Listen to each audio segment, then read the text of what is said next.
Okay, terrific. So in addition to Dimitrios, we also have Andy joining us for questions as well. So Andy received his PhD in distributed systems from Purdue. And since then, he's been working at Facebook for the past 7 years on various large-scale backend infrastructure challenges. Okay. So it also appears that we have a live question from YIFAN. So YIFAN, could you please introduce yourself and ask your question? Hi, thank you for a great talk. I'm YIFAN from the University of Pennsylvania, and I'm curious about two things. First is that in case of the failures of the solver and the online mover, then you probably need to have replications on the solver and the mover. So what do you to solve the consistency problem between the mover and the solver, because like things can change and maybe they get to different results. And the second question is that you have the asynchronous solver which takes several minutes to run, but maybe things can change very rapidly in between. So what if, for example, there is a DDoS attack and change the network or change the status of the service rapidly? Then how could you solve this problem within the calculation of the asynchronous solver? Thank you. So at the high level, I can take the first part maybe. The first question is about replication of RAS. So currently RAS runs in a single server. So it is quickly to create a new instance if for any reason RAS fails. It is not a distributed system itself. So that's one part. On the second question, the resource broker maintains a snapshot, and at each solve, this snapshot is used. Over time, RAS will use for example, the next snapshot for the next solve. There might be inconsistencies between snapshots, but that's how RAS solves with it. It solves each situation individually. I don't know if Andy wants to add anything. A little bit further on the first question, we actually we run 3 instances of RAS, and each one is waiting for a distributed lock to run. So we actually waste capacity of 2 extra instances, just so that when one fails and it releases that lock, the other can start right away. We don't have a, because it's very critical. And the same for actually the movement service. Thank you. Okay, so we also have another live question from Dayan. So could you please introduce yourself and ask your question? Yeah, hi, I'm Dayan from Carnegie Mellon. I had 2 questions actually. One is sort of about the actual data centers themselves. You mentioned that they're heterogeneous, and I'm wondering if you could give an idea about how heterogeneous they are. For example, how many generations of CPUs are present in one data center. And the other question I have is, you mentioned that RAS has a mixed integer program. And I wonder if that optimization problem has an element of sort of matching heterogeneity, if that sort of makes sense. If there's a service that runs better on a newer processor generation, does that sort of have priority for that type of processor over a job that may not actually benefit as much from that?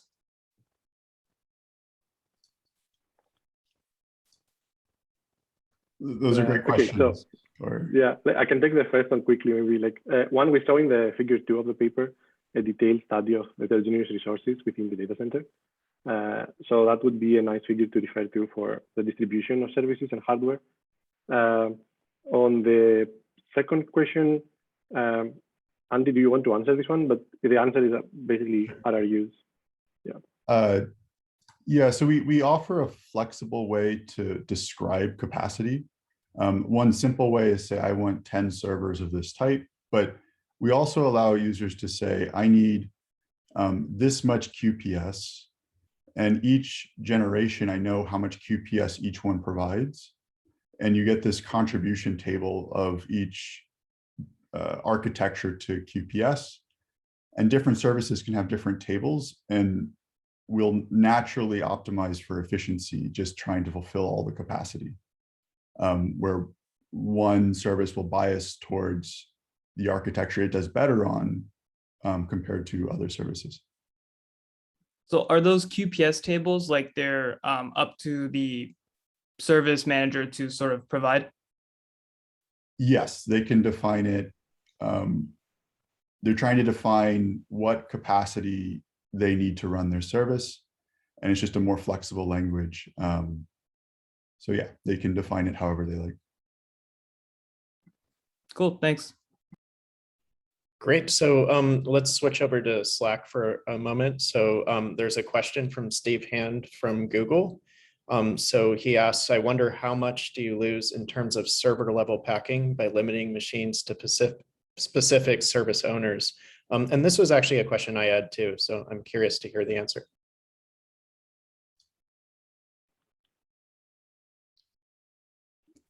Take this one, or?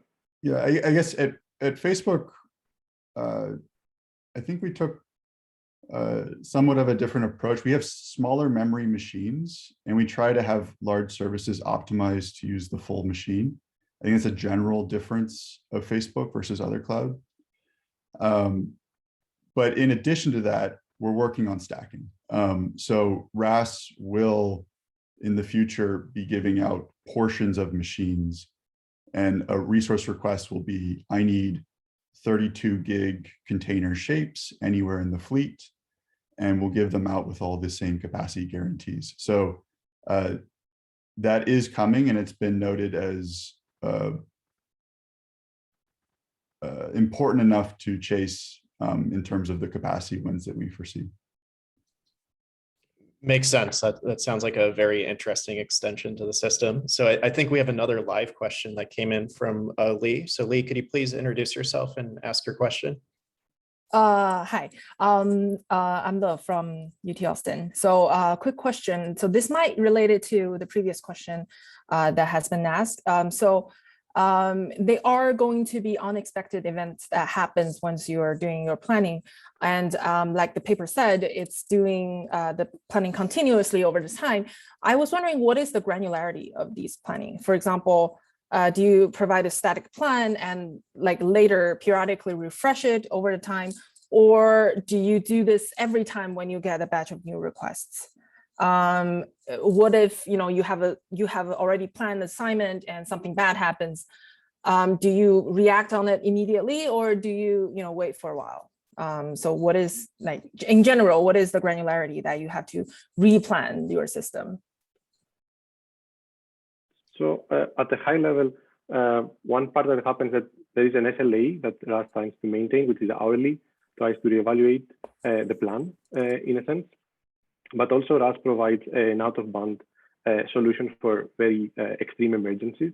So the system can be bypassed to provide resources in the very extreme case that a very big failure happens. Okay, thank you. And if you want to add more. Yeah, I guess another thing to point out is that RAS doesn't do any future planning. It looks at the current set of capacity requests and the current state of the capacity supply, like there might be some failures, and it makes adjustments to try to meet all the capacity requirements and placement policies do you as much as replan? possible. Thank you. But do you perform replanning every time when the single request comes in, or do you wait for a while and do these things periodically? It just runs in a continuous loop. So requests are coming in. Some solve is ongoing, and then that'll finish, dump its result, and then the new solve will pick up all the pending requests. I see. Okay. And look at the current state of capacity and make the best decision it can. Okay, thank you. Okay, great. So that's all the time we have. It looks like there were more questions, so please head over to Slack and continue the discussion there. Now we're going to move on to the third and final paper in this. With Dimitrios today, we have Andy Newell from Facebook to answer the questions as well. He received his PhD in distributed system security from Purdue in 2014. since then he's been working at Facebook for the past 7 years on backend infrastructures challenges. So let me see if you have questions on the Zoom or the Slack channel. I'll start off with my question here. Can RAS allow an application to choose between a latest generation hardware versus an old generation hardware? Do you expose that mechanism?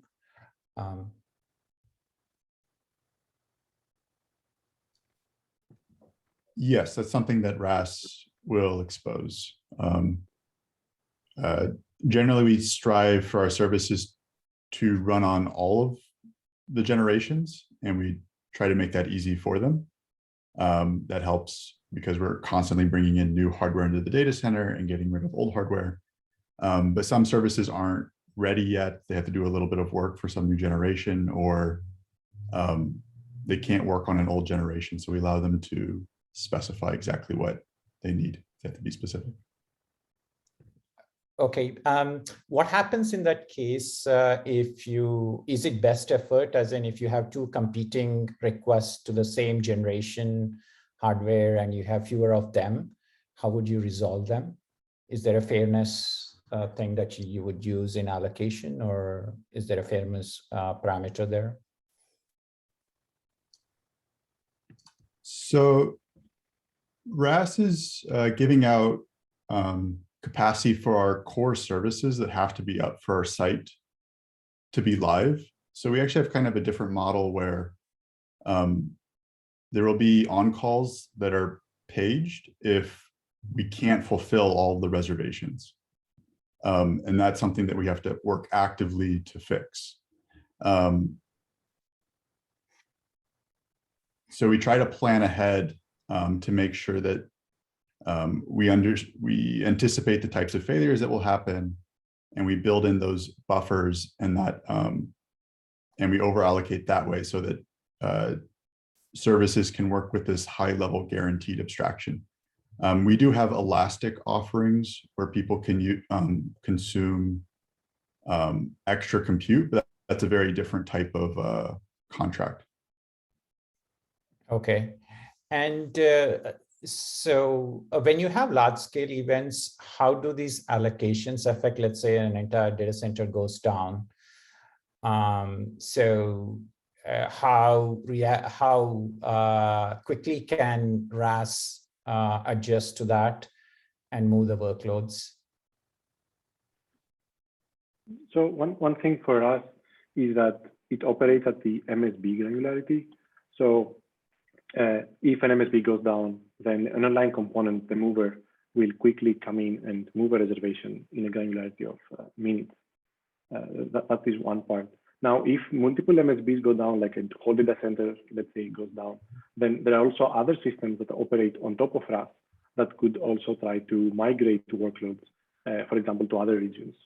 Mm-hmm. So RAS is the unit of, at the unit of region, but also there are other resource allocators that are across multiple regions that would take care of even larger, more catastrophic events that, for example, taking down a whole data center.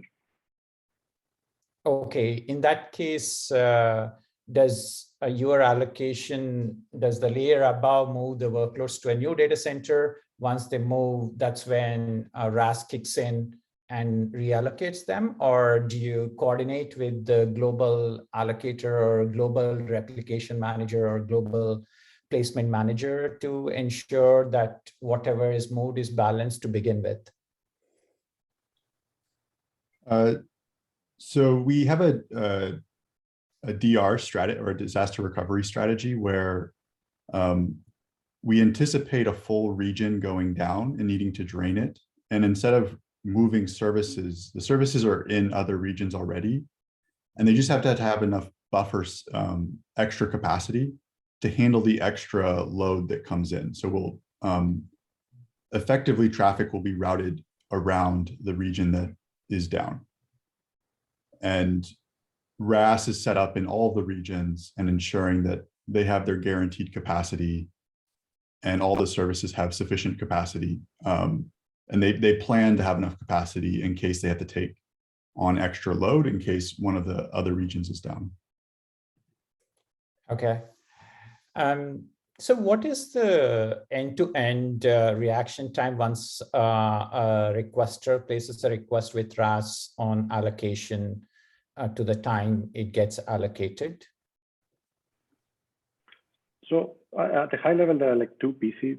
One is the capacity request that RAS will handle, and the other one would be like a container request that the container orchestrator like Twine would handle. So the SLA of RAS is at 1 hour currently, and it depends maybe on the region size. It could be quicker, for example. So the 1 hour SLA is for capacity. So within 1 hour, you expect to get capacity. Now, when it comes to containers, after you have capacity, then that could be at the granularity of a second. So that is one part. Okay. What happens if, I don't know if this situation happens, but if any of the components within RAS fails, how do you take care of that? Or how do you, probably you have a monitoring system on top of it and pager, or is it fault tolerant by itself? We have a lot in place, and we learn over time as small things go wrong and we make the system more robust. In each region, we're running one solver, but we allocate on 3 machines and they all wait for a global lock. So if one fails, we're ready with another server right away. We have lots of safety checks on the result of a solution to verify that it's valid. We're much happier with a scenario where we're not producing a solution than producing a bad solution. And we have that 1 hour SLA, and we're pretty good. We usually hit it, but if we have to go beyond that, nothing's supposed to like be terribly bad if it takes 12 hours for us to recover. And we have some emergency mechanisms to bypass everything and just say these hosts go to this reservation in case there's an emergency need for capacity and it's a time where we're down. Okay, great.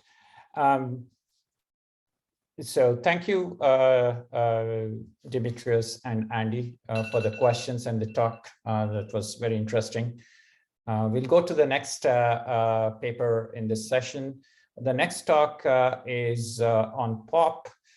This is a work done at Stanford and MSR. Today, we